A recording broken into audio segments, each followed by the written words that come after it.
শ্রমিকদেরকে কোনো কর্মঘণ্টা ছিল না, অমানবিক পরিশ্রম করতে হতো, তারা নির্যাতিত হতো, তার প্রতিবাদ করেছিল, সংগ্রাম করেছিল, তাদের জীবনও দিতে হয়েছিল।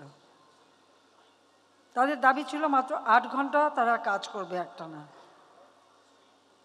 আর এই 8 ঘন্টা সময়ের দাবিতেই তাদের এই আন্দোলন।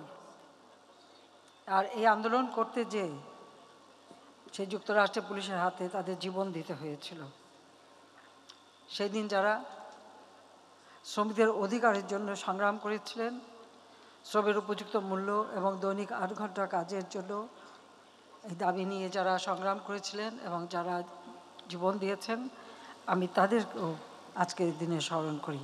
কারণ তাদের এই মহান আত্মত্যাগের বিনিময়ে আমাদের শ্রমিক শ্রেণী পেয়েছেন তাদের অধিকার। জাতির পিতা বঙ্গবন্ধু শেখ মুজিব স্বাধীনতার পর এই মে দিবসকে প্রথম শ্রমিক সংহতি দিবস হিসেবে ঘোষণা দিয়েছিলেন এবং রাষ্ট্রীয়ভাবে স্বীকৃতি দিয়েছিলেন। 1973 সালে আলজিয়ার্সে ন্যাম সম্মেলন হয়, সেখানে তিনি ভাষণ দিয়েছিলেন। সেই ভাষণে তিনি বলেছিলেন, আমি কোট করছি, যে বিশ্ব আজ দুভাগে বিভক্ত, শোষক ও শোষিত, আমি শোষিতের পক্ষে, আনকোট। জাতিপিতা তার এই কণ্ঠ সোচ্চার করেছিলেন শোষিত মানুষের মুক্তির জন্য, যা শুরু করেছেন এই বাংলাদেশ থেকে। এদেশের মানুষের জীবনের যে বৈষম্য, সেই বৈষম্য তিনি দূর করতে চেয়েছিলেন। বাংলাদেশে আসলে তখন আমাদের দেশে, আমাদের এই ভূখণ্ড, এই অঞ্চলে তেমন কোনো শিল্প কলকারখানা কোনো কিছুই ছিল না। যুদ্ধের সময় দেশটা ছিল সম্পূর্ণ ধ্বংসপ্রাপ্ত। কোনো রিজার্ভ মানি ছিল না, কারেন্সি নোট ছিল না, যুদ্ধকালীন সময়ে খেতে ফসল ফলেনি। শিল্প কলকারখানার অধিকাংশ মালিক তা ছিল পাকিস্তানি, তা সেগুলি ফেলে দিয়ে চলে যায়। স্বাধীনতার পর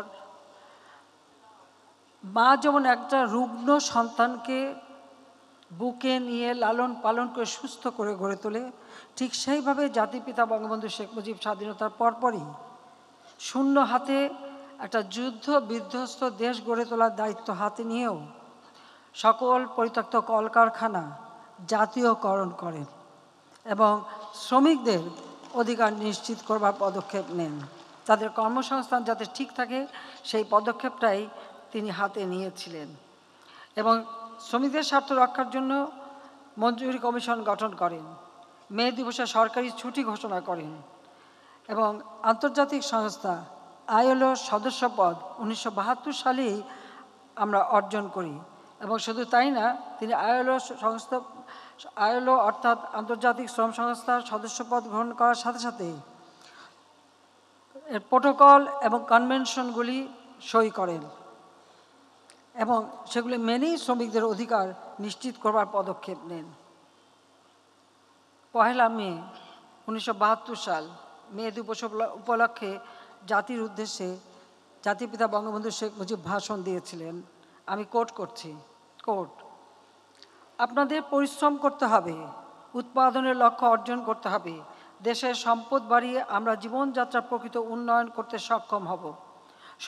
শত শত বছর ধরে আমরা একটি নিকৃষ্ট উপনিবেশ ও বিদেশিদের বাজার হিসেবে লুণ্ঠিত হয়েছি। বিদেশিরা দেশের অর্থনীতিকে জনগণের প্রয়োজনের উপযোগী করে গড়ে তোলেননি।